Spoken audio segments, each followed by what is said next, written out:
네, 그러면 지금 이 모든 질문에 어찌 보면 총체적인 이 기대감이 있을 수 있는데 윤당선이 공약 자체에 대해서 사실은 의문을 가진 사람도 많습니다. 민주당이 사실은 뭐 여소야대 국면에서 건건이 발목을 잡았는데 당선인의 공약 중에 입법을 통해서 바뀌어야 될 것들도 있고 뭐 임대차 3법이라든지 지금 취득세 양도세 문제도 마찬가지지만 일부 보완이나 수정선에서 그치지 않을까 이런 사실 절충안이 제일 이야기가 많이 나오고 있는데 이 부분에 대해서 소장님은 뭐 어떻게 예상하십니까?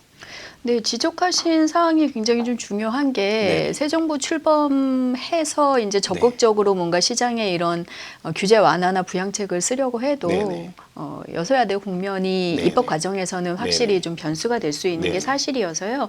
그 부분을 염두에 두시고 나온 공약이 모두 정책으로 실현되지는 않을 수도 있다라는 이런 기본적인 경고를 항상 갖고 대응을 하셔야 될 것 같고요. 다만 단계별로 대선 과정에서 현재 여당과 야당이 동시에 공통 공약으로 내놓았던 상황들은 네. 아무래도 이제 좀 협의를 할 가능성들이 높잖아요. 네, 네, 맞습니다. 공약으로 제안했던 것들을 대출 단번에 규제 완화라든지 뭐 이런 단번에 또 반대를 하는 입장으로 네네. 돌아서지는 않을 것으로 네네. 생각이 되니 공통 공약으로 나왔던 것들에 대해서는 좀 더 먼저 합의에 이를 가능성이 높다고 봅니다. 실수요자에 대해서 뭔가 대출을 좀 더 지원하는 네네. 규제 완화라던가 네네. 실수요자들 중심의 이제 주택 조세 부담을 네네. 좀 낮춰주는 부분 같은 것들은 좀 가능성이 높다고 보겠고요. 그리고 입법 과정을 거치지 않고 할 수 있는 네네. 뭐 시행령 등을 통해서 네네. 조정할 수 있는 부분들은 부분 먼저 실행될 네네. 수 있다고 보셔야 될 것 네네. 같아요. 그래서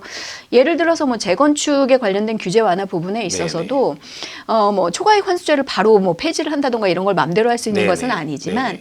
관련된 뭔가 부담률 수치라던가 이렇게 좀 시행령에서 고칠 수 있는 네. 것들은 먼저 적용이 될 수도 있겠다. 그래서 그런 내용들을 좀 주의 깊게 뉴스나 이런 네. 것들로 확인을 좀 하실 필요가 있겠고요.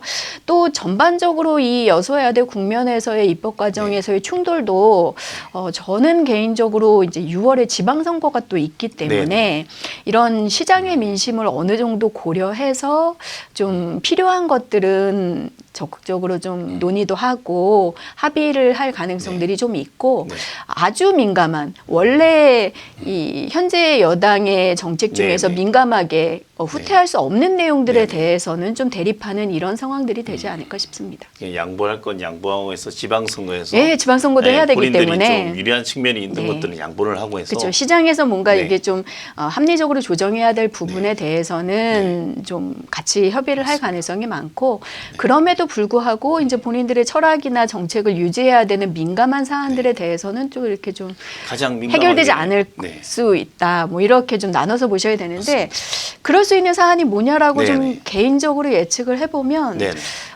저는 임대차 3법의 뭐 폐지나 이런 것도 좀 민감한 사안이라고 보여지긴 하고요. 그리고 재건축 중심의 규제 완화에 있어서도 현재 여당이 대선 과정에서 내놓은 공약을 보면 민간 중심의 공급은 아니었거든요. 네, 약간 지금 당선인의 공약이 민간 중심의 주택 공급 확대였고 여전히 이제 현재 여당 후보의 경우에는 공공 중심의 이제 공급이 좀 더 많았기 때문에 비중이 높았기 때문에 그런 것들을 고려하면 좀 민간 중심의 도심 주택 공급에 가까운 재건축 정비 사업들의 규제 완화 이런 것들은 조금 민감하게 대립할 수도 있는 부분이 되지 않을까. 그래서 그런 것들을 조금 이렇게 분류해서 가능성이 있는 것 그리고 이제 좀 실제 현실화되기 어려운 것 이런 것들을 좀 개인분들도 전략적으로 좀 나눠놓고 생각을 하셔야 투자 대상이나 시기를 결정하실 때 조금 좀 더 리스크를 줄이실 수 있을 것 같습니다. 네, 좋은 의견이십니다.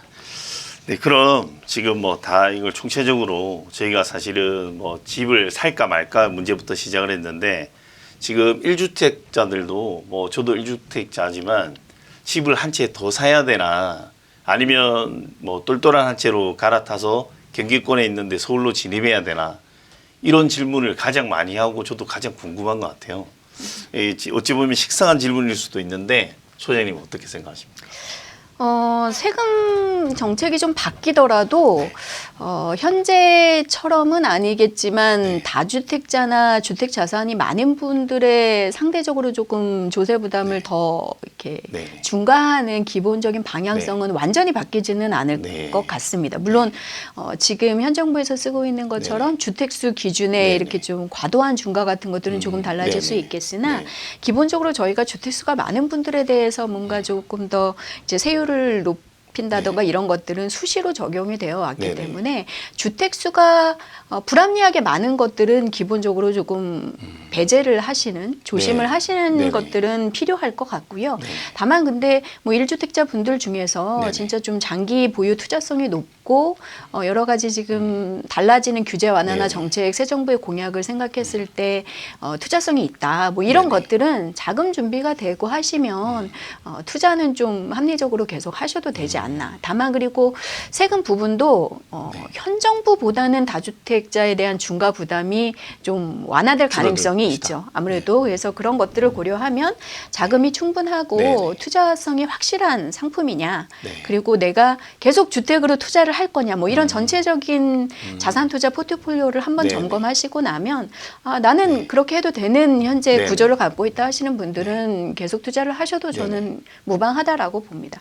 다만 근데 저희가 어쨌든 아무리 국토 균형 개발을 해도 이제 현재의 주택 시장의 구조나 자산의 이제 상품성이라든가 가치를 조금 살펴보시면 알겠지만 수도권 특히 서울 중심의 이런 수요 집중이나 상품성 양극화는 크게 달라지지 않고 점점 고착화되거나 심화될 가능성이 많거든요. 그러면 똘똘한 한 채도 기본적으로 항상 생각을 하시고 갖고 계신 주택들도 가능하면 이런 좀 투자성이 좋은 지역으로 계속 집중시키는 그 전략은 항시 고민을 좀 하셔야 되는 부분이 되지 않겠냐라고 생각이 좀 듭니다. 그래서 그런 것들을 뭐 일시적으로 지금 새 정부에서는 이렇고 다음에는 이렇고 이런 게 아니라 계속적으로 이 주택 자산을 내가 이만큼의 비중을 계속 투자해도 좋은지 투자를 한다면 장기적으로 미래에도 계속 가치를 가지고 있는 상품으로 계속 지역을 이동시키는 전략은 쓰시는 게 좋고요. 다만 근데 쉽지는 않습니다. 저희가 이미 뭐 서울 경기권의 주택 가격 격차도 엄청 벌어지고 있는 상황이어서 쉽지는 않습니다만 계속 이제 좀 가능하면 인서울, 인수도권으로 집중하는 전략을 쓰시는 거는 저는 미래 인구 구조를 생각해도 크게 틀리지 않을 것 같아서 그런 식으로 고민을 좀 하셨으면 좋겠고요.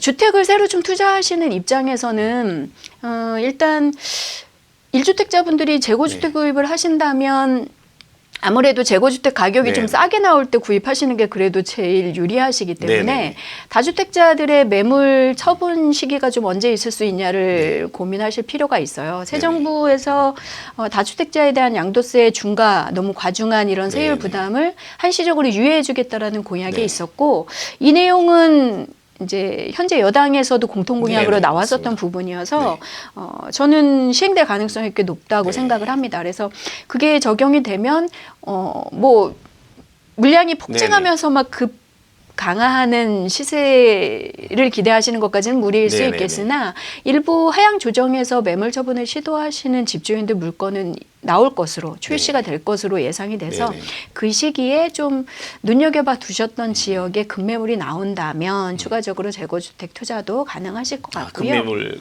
사는 시기 타이밍을 잘 노려라. 그때 맞추셔야 될 것 같고 이제 뭐 신축이나 재고냐 뭐 이런 것들에 따른 상품의 선택 취사 부분은 본인들이 또 이렇게 좀 갖고 계시는 현재의 자격 요건에 따라서 청약이 불가능하신 경우들이 많겠으나 뭐 유주택자분들은 아무래도 더 그렇겠죠. 근데 청약제도 변경도 지금 예고가 되어 있으니까 혹시 추천제도 늘고 하면 좀 더 경쟁력 있는 지역에 신축 중심으로 계속 좀 접근을 하시는 방법, 그리고 이제 혹시 재건축 같은 것들을 투자를 하신다면 지금 특히 서울 재건축 같은 경우는 서울시 현재 서울시의 정책도 약간 재건축 활성화나 전면 개발을 통한 주택 공급 확대로 나오고 있고, 그리고 이제 정부에서도 재건축 규제 완화 공약이 있었기 때문에 이런 것들을 중심으로 좀 가능한 선택지가 있으실 텐데, 다만 그렇다 하더라도 여전히 재건축에 대한 남아있는 뭐 초과이익 관수제 규제라든가 이런 다른 내용들이 또 있으니 종합적으로 투자 상품성을 좀 고려를 하시고요. 재건축은 또 아무리 빨라도 투자 기간이 좀 비교적 긴 투자 대상이기 때문에 그런 것들에 이제 내 자금을 투자하는 것이 적당한가에 대한 고민도. 왜냐하면 저희가 지금 이제 새 정부에서 계획한 대로 공급을 실제로 많이 늘릴 수 있다라고 하면 한 2025년 전후부터는 또 도심의 아파트 공급이 서서히 늘어날 거기 때문에 그런 시점에 가격 변수도 있는 상황이고요. 또 우리 국제 정세도 지금 만만치 않아서 지금 미국이 드디어 3년 3개월 만에 금리 인상을 하고 올해 6차례 정도는 추가적으로 더 인상할 계획. 내년에 한 3차례 정도 하면 2023년 말이면 지금 2.75%까지 미국 금리 올라가고 따라서 이제 우리 기준금리, 한은의 기준금리도 영향을 받겠죠. 그래서 일단 금리가 종전보다는 확실히 오르는 상황이고, 저희 뭐 인플레이션을 넘어서 지금 스태그플레이션까지 얘기가 나오는 경기 둔화에 대한 우려도 높은 상황이니까 그런 변수들이 또 자산 시장에 영향을 주는 것은 불가피한 상황이거든요. 그래서 여러 가지 또 다른 변수들도 좀 고려를 해야 되지 않나. 내부적으로는 새 정부 출범과 또 부동산 관련 규제 완화 같은 공약들이 상당한 기대감을 주는 변수지만 나머지 이제 뭐 금리라든가 경기 둔화라든가 이런 것들이 영향을 주는 부분들도 무시할 수 없기 때문에 여러 가지 변수들을 좀 다각도에서 고려를 하셔서 전체적인 투자 기간이 적합한지 이런 것들을 좀 살펴보실 필요가 있습니다. 네, 좋은 의견 감사합니다. 네, 오늘 그 김규정 소장님이 저희 집하고 TV 시청자들이 궁금해할 만한 모든 사항을 총망라하신 것 같습니다. 네, 너무 좋은 의견 저도 많이 공감 가고요. 앞으로 자주 모셔서 좋은 의견 들어보도록 하겠습니다. 네, 그 집하고 TV 지금 이번이 2회차인데 시청해주신 시청자 여러분 너무 감사합니다. 그리고 앞으로도 많은 구독, 좋아요 부탁드리겠습니다. 감사합니다.